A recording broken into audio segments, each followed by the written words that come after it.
seera uumamaa 12 tokko. Mee namni tokko sagalee isaa ol fuudhee nama naa dubbisu. Mee naa dubbisime 12 tokko.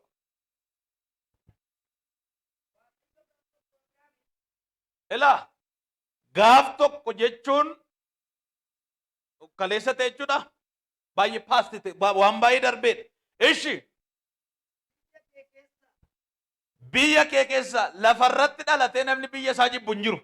Ishi lammii kee keessa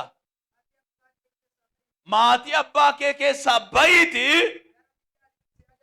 gara biyyaan isi agarsiisuu dhaqe. Ilaa dhaggeeffadhaa. Biyyaa baasee maatii gidduu baasee lammii gidduu baaseeti maalan si godhaa? Saba guddaa sin godha. Ishi sin eebbisa. Isti redee bishemma maqaa kees nan guddisa. Eebba sin taata. Qaxxil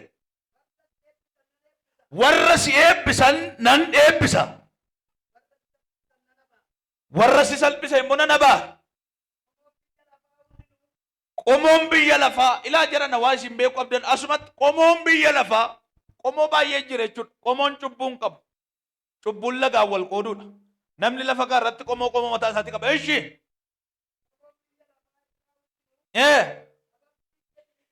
sababii keetiif hin eebbifamu taa'i. Waan nu gabaabduu tokkoon isiitti hima garuu gurra keessa na ergisaa. Baay'ee waan ati fanii itti taate itti qofaltee baay'eetti gammaddee kan koo ta'uu qabattu Waaqayyo sii jibba. Yeroo tokko tokko biyyatti baay'ee jaallattee, safaratti baay'ee jaallattee, manatti baay'ee jaallattee, makiinaatti baay'ee jaallattee, gaa'ilatti baay'ee jaallattee koo ta'uu qabattu yeroo tokko tokko Waaqayyo keessaan qabuudha. Guddaati filattee irra xinnaati filattee Waaqayyoof filannoodha. Laabaa gaadaa tiraa laabaa jaagilaadiyaas. Gurra kennaa ergisaa. Abrahaam jechuun seenaa Abrahaam ni wallaalan jiru. Erga dhalannee guddannee waa'ee afuuraa barree waa'ee Abrahaam sanyii idda Abrahaam nutti himu hin nageenya gurraa qabna. Garuu ergaan isaa yeroo hundumaa haaraan akka inni itti haaraa ta'e isiitti hima. Namni gaafa dhalatu eessatti dhalata? Eetti dhalattan isin? Lafa qabdu moo hin qabdan? Lafatti dhalate qaba. Biyya qaba. Tokko meettaatti dhalataa, tokko Wallaggatti dhalataa, tokko Gindabaratti dhalataa, tokko Arsiitti dhalataa, tokko Tigiraatti dhalataa, tokko Amaraara Kililitti dhalataa. Iddoon ati dhalatte Waaqayyoof rakkoo hin qabu. Rakkoo guddaan waan sammuu kee keessa jiru. Rakkoo kan fidu, bu'aa guddaas kan fidu isa si keetti dhalateedha. Biyyatti dhalatte xinnaa haa ta'u guddaa. Waa'een biyyatti itti dhalattee Waaqayyoof goddaa miti yookiin dhimma cimaa miti. Dhimmi cimaa Waaqayyo sirraa qaba. Lafati irratti dhalatte miti. Siin lafa irratti si uumee siin keessatti immoo isa uume ilaala. Waan si keessa kaa'e ilaala. Waan si keessaa ganaa ba'u ilaala. Sanyii si keessaa ganaa ba'u ilaala. Mul'ata si keessaa ganaa ba'u ilaala. Iddoon kee rakkisaa ta'uu danda'a. Iddoo rakkisaa sanarra darbee Waaqayyo sanyiitti ganaa taatu. Mul'atatti ganaa taatu. Ulfinatti ganaa taatu. Kabajatti ganaa taatu. Abaa diglaa hadii sakra haba. Ergaa wayisii kennee darba harka kee kennafiiti.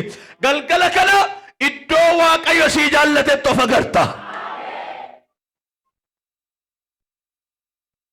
Biyya kee lafa kee gadhiisii deemen.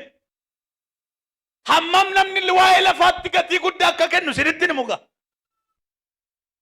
Baadiyyaa yeroo turre Finfinnee har'a guyyaatti dhannee deebinu kana otuun argin barataan nu biraa du'e meeqa? Barsiisaan nu biraa du'e meeqa? Qotee bulaan nu biraa du'e meeqa? Ogeessi nu biraa dhume meeqa? Otuu ija hin argin namni lafa irratti morma kenna. Lafa jaallata as gaafa teessan asuma achi waxaattanii gaafa galgal kuyyuu kana keedattan warri baadiyyaa calma dee biyya si yaachisa. Loonti si dasi an akka samman hoolaa faan baa itti dabartu faan ilaala yeroon achi ba'u. نيادة نت ويو نياد نت تولا مالون جد يروكنا تنشرا دنيا مالف لفا نمني النور رسالة لفرا وان بوكيف فوني بوتوتا كل لفرا وان نبيف لفا فقران كدت واقعيو قرو لفا سيتو فتير harka keechas qabi ergaa kana sii qabam ati gatii guddaatti laatteetta waaqayyo garuu lafa sii tuffate yeroo sadi ergaa kanatti naayima lafa waaqayyotu sii tuffate waa'ee lafaa dhiiseedhaan maalo iddoon waaqayyo sii ilaale gubbaadha waaqarreedhaanish bakka gatii guddaatti kennanan maatii tokko ture safara keenya umurii isaanii guutuu akaakileelsaa lafa namaa dhiibaa dhufe achas dhufteen akaakayyuu tajjas darbe akaakayyuu lafa dhiibaa daarii namaa dhiibaa midhaan namaa dhiibaa yeroo midhaan bibbiqilu yookiin daaguzaa ta'uu danda'a yookiin xaafii ta'uu danda'a boqqolloo ta'uu danda'a bibbiqilee xiqqoodhuma damee lamaa sadan tokko baafatee jennaan dhaqee qofa darbeeti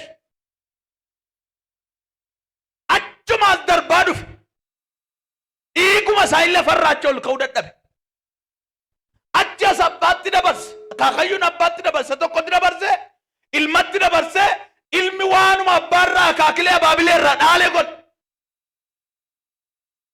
waan guyyaa keessatti dhalanne caalaa waan naalleetu nu rakkise waan naallee qabne abbootarraa qooda abbayee dhaallee baay'een nama abaarsa dhaal nama abaaruu nama jibbuu daarii dhiibuu nama irratti ka'u dhaaleera kana baay'een waaqayyoo wantoota waan jedhaman lafa kanarraa tuffateera nama waaqayyoo irraa dhalate tokko fakkeenya isinii fudhu gooftaarraa nama dhalate Phaawulos akka makiinaa hin barbaachise manni hin barbaachise uffanni hin barbaachise garuu waan lafa kanarraa maalii dee kosii dee waasiin dhumne taanaan dandeessee waan lafaan tuffatu waasi tuguu qaba gubbaadha samay irraa waasiin dhumne taanaan qabeenya lafarraa kosii dhachuu hin dandeessu meeqaal buuda qabeenya qote de jawwee ammatee ciisa isa waaqayyoo tuffateef golatti galchate yoo tuqamte malee lafan tuffattu yoo tuqamte malee birriin tuffattu kun na gargaaruuf dhufeetta malee gaafa tuqamtu birriin na fayyaduuf dhufe malee gooftaa koo miteetta tuqamteennan hin tuqamne taanaan birrii malee jina maa lafan argu birrii malee nama ta'uun hin danda'amu si jechisiisa yoo tuqamte garuu duwwaas teesseet qophaa samii taate kaadhimamaa samii taate ba ergaa kana fudhachaa kan jirtu harka kee ol kaas aameen jedhi baak bayyad ammatu harrumaarraa raajibti tokko dhufe mana jaarrattee fataa gootee finishingii gootee hunda isaa xumurtee siitti galu mana bareedaa rimootiin banamu waaqayyo kun kan kee miti as keessa abbaa isiin jedhaa tuedee dhufee si raajii sitti dubbate maayidhaa jiruu katamaan ammaayidha kadhachiifatee erganni gadi bee raajii afuuftuun nutti dhufe sobduun nutti dhufedha malee bayyesuus dhuguma jedhe waaqayyo dhee namni gadhiisee hin ba'u wanti nu irraa walittisuu dadhabne lafaaf fooni namni fooniif lafa bira hin dabartu harka keessa qabi bira darbi iya amen jedha waraabessa ta'uu barbaade namni haawwedha waldaa kee taa'e erga namaa kan kee ta'e nama si biraate erga waan waaqayyo tuffate tuffadhuedhaanish sii tuffateera waaqayyoodha itti himaa eeyyee waan waaqayyo sii tuffate dhiisii deeme gaafa ati siif guddaa waan waaqayyo tuffateerraa dhiisii deemsiin jedhu fuula isaa dura beela sitti fakkaata garuu waan guddaa ilaalee akkasiin jedha waaqayyo waan guddaa ilaaleeta lammaffaa lammii kee keessaa meeqatu haadha manaa isaati jedhee gooftaa dhiise lammii gadhiisuu hin danda'u namni meeqatu haadha koonna dheekkama abbaa kooti jedheen waan an argee dhagaa kun laa sin arguu dhiisuu dandeessu maaloo gooftaan dhiisin maaloo waaqeffannaan dhiisin tajaajila dhiisin haadha manaa koonna dheekkama jedha na dheekkamteedha lakki tajaajilatti jimi ishee tole naan jedhu mana deemne daga tole naan jettu ishee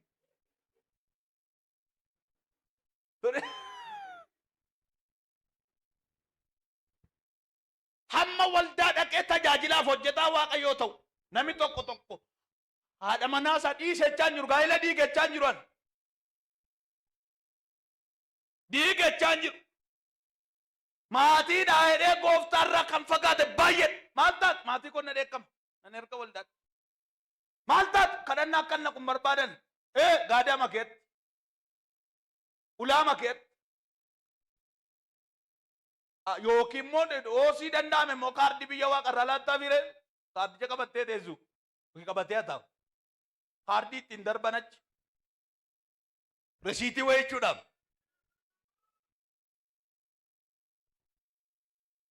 abeet lambii keenii si deemee wanta inni baay'ee jaallatu wanta ati baay'ee iddootti laattu baay'eedhaaf waaqa iddoon qabu ta'uu danda'a maal beekta waan ati tulluu gootee laattu baay'ee isaa waaqa duratti koosiidha dhiisii darbi biyya keessa lammii kee keessa bayi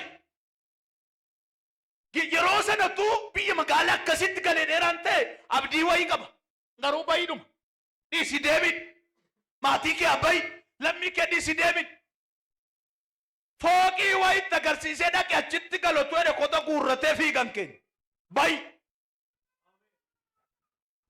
harka keessa qaba yes harkas qaba waan siin taane kana kee asii haa baasu waaqayyo bayi Abrahaam sagalee waaqayyo dhage akka waaqayyo jedhetti biyya sana kee gaafa bahu ergaa kana dhage tokko sin eebbisa lama maqaa kee guddisa sadii eebba sin taata murtaadha jireenya dhala namaatiif guddate beekumsa caalaa namoota maqaan guddate ilaalaa booldiidha maqaan isaanii gaafa teessee ilaaltu garuu beekumsa baay'ee sin darban maqaa isaanii itti bu'eef waaqayyo itti dhee maqaa isaanii guddaadha maqaa abaluuma maqaan nayina maqaa guddisee bira darbe abaluuma abbaa abaluufaa dokteer abaluufa baay'ee nama sitti uffattan zeeroo isaatti waaqayyo maqaa isaa dabala nama waaqayyo maqaa isaa maqaa du'aa isaatti maqaa nama sanaatti dabale maqaan isaa guddaa ta'a baadiyaatti abaluu magaalaan abaluu ko abaluu qabna faarfata abaluu jira raajii abaluu jira ogeessa abaluu jira maqaa guddise lammaffaan inni eebbise kootii kudhan qabaattee jaaketti yookiin kootii kudhan qabaatte kurnan sana taraa uffattee du'urra eebba ta'uu isheen jedhamtu kootii kudhan keessa sadii nama biraatu uffata shan nama biraatu uffata eebba ta'uu danni kun immoo sii galeeraadhaa nama si biraatiin waaqayyo si haa eebbisu jedhaani eebba si haa godhu jedhaani miliyeenarii ta'e miliyeena isaa kee namni otuu birrii dhibba tokko otuu nyaachiseen otuu namni birrii wanta irraan fayyadamin iyyeessa irraan gargaaramin qaa'ee otuu namni du'u nama meeqa jira inni eebbifame galgalli isaa garuu galgala boombii ta'e galgala booyyee ishee du'e namni nyaanni bira nama tokko biraa isin ga'u iddoon nyaanni isin ga'u uffanni isin ga'u eebbifamuuf eebbatamuun gargari waaqayyo si eebbise jechuun ayyaanaan si eebbisa qabeenyaan si eebbisa maatiin si eebbisa eebba si godhe jechuun ijoollee kee biyyaaf ta'a ijoollee kee waldaadhaaf ta'a ijoollee kee mana mootummaatiif ta'a ijoollee keetu addunyaa kana irratti namoota barbaadamoo ta'u eebba taate sanyii kee eebbise jechuudha waaqayyo dafi harka kee ol qabe abaasa sanyii irraa sitti darbe kutee har'aa jalqabe eebba samii irraa sirratti roobseera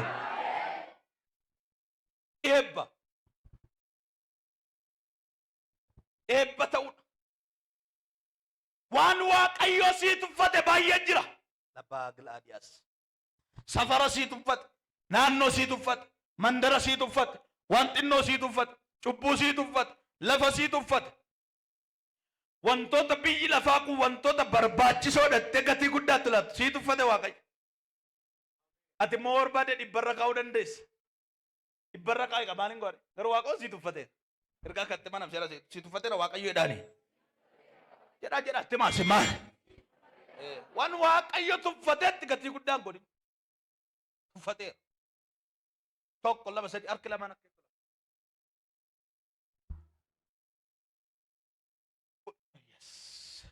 oluma fuudh harka kana raasaati kan koo galgala kana isa dhumaati jedha tokko. Milkaa'uun koo isa dhumaati jedha. Gaaran sodaadhe waaqayyo naa tuffateera. Dhukkuban sodaadhe waaqayyo naa tuffateera. Cufaan sodaadhe waaqayyo naa tuffateera. Eewuf isa guddaadha jette sana kufaasa arki. Waan si caale sana kufaasa arki. Dhukkuba si caale sana kufaasa arki maqaa Yesuusin.